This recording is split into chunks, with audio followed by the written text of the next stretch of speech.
दोस्तों, अगर आप भी ऋषभ पंत को एक बेहतरीन खिलाड़ी मानते हैं तो हमारी इस वीडियो को लाइक जरूर कीजिएगा। दोस्तों, सनराइजर्स हैदराबाद और दिल्ली कैपिटल्स के बीच में खेले गए रोमांचक मुकाबले के पहले ही ओवर में ऋषभ पंत ने धोनी की तरह कप्तानी करते हुए सनराइजर्स हैदराबाद की टीम को वो जख्म दे दिए कि बाद में हैदराबाद की टीम जल्दी से ऊपर नहीं आ सकी। चलिए बताते हैं आपको दिल्ली कैपिटल्स की धाकड़ गेंदबाजी के साथ साथ पूरे मैच की हाईलाइट्स के बारे में। लेकिन उससे पहले आप सभी को क्या लगता है कि ऋषभ पंत और श्रेयस अय्यर में किस खिलाड़ी को दिल्ली कैपिटल्स की कप्तानी करनी चाहिए? इस बात का जवाब हमें नीचे कमेंट सेक्शन में जरूर दीजिएगा। दोस्तों, दिल्ली कैपिटल्स और सनराइजर्स हैदराबाद के बीच में खेला गया ये मुकाबला तो बेहद ही रोमांचक रहा। लेकिन टॉस के दौरान जब ऋषभ पंत और केन विलियमसन पहुंचे तो इस मैच का टॉस जीता सनराइजर्स हैदराबाद के कप्तान केन विलियमसन ने और पहले बल्लेबाजी करने का फैसला किया। लेकिन दोस्तों, बल्लेबाजी करने का यह फैसला तो सनराइजर्स हैदराबाद की टीम के पक्ष में बिल्कुल भी नहीं रहा, क्योंकि स्टार बल्लेबाज डेविड वार्नर पहले ही ओवर में बिना खाता खोले कैच आउट हो गए। लेकिन दोस्तों, उसके बाद तीसरे नंबर पर बल्लेबाजी करने आए कप्तान केन विलियमसन और रिद्धिमान साहा ने मोर्चे को संभालने की कोशिश करी और साहा ने अक्षर पटेल की गेंद पर एक शानदार अंदाज में बल्लेबाजी करते हुए चौका भी लगा दिया और अपने इरादे साफ कर दिए कि आज सनराइजर्स हैदराबाद की टीम दिल्ली कैपिटल्स के सामने इतनी आसानी से घुटने नहीं टेकने वाली है। उसके बाद जब गेंदबाजी करने आए कगिसो रबाडा, उनकी पहली ही गेंद पर शानदार अंदाज में बल्लेबाजी करते हुए रिद्धिमान साहा ने फिर एक और चौका लगा दिया। सनराइजर्स हैदराबाद की टीम की स्थिति कुछ हद तक बेहतर होती हुई नजर आ रही थी, लेकिन कप्तान केन विलियमसन भी क्रीज पर डटे हुए थे और अपनी आंखें जमाने की कोशिश कर रहे थे। दोस्तों, सनराइजर्स हैदराबाद के फैंस के लिए खुशी की बात तो ये रही कि जब गेंदबाजी पर साहा ने बड़ा लंबा छक्का लगाते हुए दिल्ली कैपिटल के खेमे को ही शांत कर दिया और जिस तरह से बल्लेबाजी कर रहे थे वो ऐसा लग रहा था कि अब पूरी तरीके से अपनी लय को पकड़ चुके हैं। उसके बाद ऋषभ पंत ने धोनी की तरह रबाडा को सलाह देते हुए ठीक तरह से गेंदबाजी करने के लिए कहा और उसके बाद रबाडा ने उसी ओवर की अंतिम गेंद पर रिद्धिमान साहा को 18 रन के स्कोर पर कैच आउट कराकर हैदराबाद की टीम को दूसरा झटका दे दिया। आपको बता दें कि टीम का स्कोर सिर्फ 29 रन ही हो पाया था कि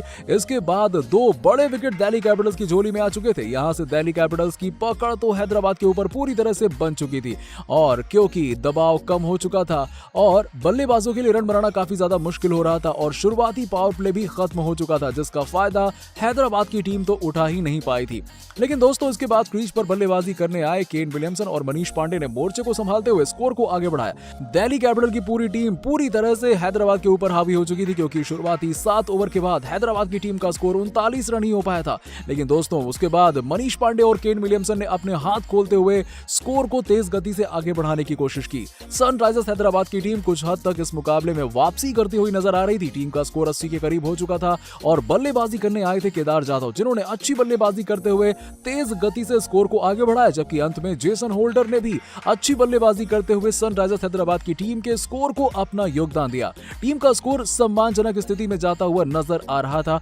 आपको बता दें कि सनराइजर्स हैदराबाद के विकेट एक के बाद एक लगातार गिरते रहे और स्थिति ऐसी आ गई कि कोई भी बल्लेबाज क्रीज पर लंबी पारी नहीं खेल सका। अंत में अब्दुल समद ने 28 रनों की पारी जरूर खेली और इसके बाद बल्लेबाजी करने आए राशिद खान, जिन्होंने तेज बल्लेबाजी करते हुए सभी का खूब मनोरंजन किया और यहां तक कि उन्होंने कगिसो रबाडा की बाउंसर गेंद पर थर्ड मैन की दिशा में एक ऐसा गगनचुंबी छक्का लगा दिया, जिसको देखने के बाद तो सनराइजर्स हैदराबाद की टीम की मालकिन काव्या मरेन भी खुशी से झूम उठी। ये शॉट इतना ज्यादा तेज था कि गेंद पलक झपकते ही सीधा स्टैंड्स में जा गिरी और राशिद खान के इस छक्के के लिए तो दुबई का ये स्टेडियम तालियों से गूंज उठा और काव्या मरेन इतनी ज्यादा खुश नजर आ रही थी कि उनके चेहरे को देखकर ही अंदाजा लगाया जा सकता था कि वो राशिद खान के इस छक्के से कितनी ज्यादा खुश हैं, क्योंकि सनराइजर्स हैदराबाद की टीम इस मुकाबले में काफी परेशानियों का सामना कर रही थी और बल्लेबाजी करना इनके लिए काफी ज्यादा मुश्किल नजर आ रहा था। लेकिन अंतिम समय में राशिद खान ने जिस तरह से बल्लेबाजी करी वो उनकी टीम के लिए काफी ज्यादा अहमियत रखता था, क्योंकि राशिद खान की बल्लेबाजी के चलते ही सनराइजर्स हैदराबाद की टीम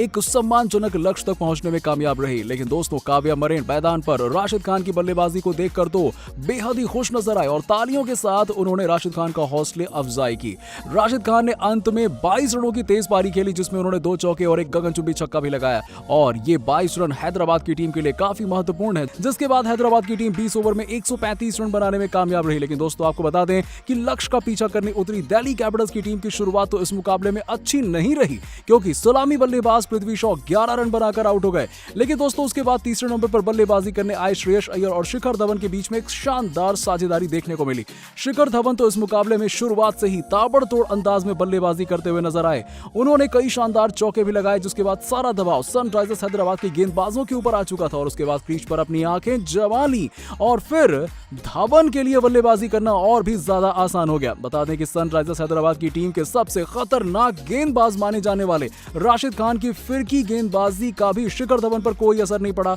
और शिखर धवन एक के बाद एक शॉट्स लगाते रहे और ऐसा शॉट लगाया कि गेंद सीधा सीमा रेखा के पार पहुंच गई और एक शानदार गगनचुंबी छक्का लगा दिया। इतना ही नहीं, धवन तो पूरी तरह से अपनी लय पकड़ चुके थे। किसी भी गेंदबाज का शिखर धवन के ऊपर कोई असर नहीं हो रहा था और अगले ही ओवर में गेंदबाजी करने आए जेसन होल्डर की गेंद पर शिखर धवन ने शानदार चौका लगा दिया। ऐसी स्थिति आ गई थी कि दिल्ली कैपिटल्स की टीम 50 रन के पार पहुंचने वाली थी और जिस तरह से शिखर धवन और श्रेयस अय्यर बल्लेबाजी कर रहे थे उसके बाद शिखर धवन 42 रन बनाकर आउट हो गए। फिर बल्लेबाजी करने आए ऋषभ पंत, जिन्होंने आते ही ताबड़तोड़ अंदाज में बल्लेबाजी करना शुरू कर दिया और सभी गेंदबाजों की जमकर पिटाई की और 136 रनों के लक्ष्य को दोनों ही बल्लेबाजों ने 17.5 ओवर में ही हासिल कर लिया। बता दें कि अय्यर 41 गेंदों में 47 रन बनाकर क्रीज पर नाबाद रहे, जबकि ऋषभ पंत ने भी 21 गेंदों में नाबाद 35 रनों की पारी के लिए। वैसे दोस्तों, आप सभी ऋषभ पंत और श्रेयस अय्यर की इस तूफानी बल्लेबाजी को 10 में से कितने नंबर देंगे, इस बात का जवाब हमें नीचे कमेंट सेक्शन में जरूर दीजिएगा और ऐसी ही खबरों के लिए सब्सक्राइब कीजिए हमारे YouTube चैनल को।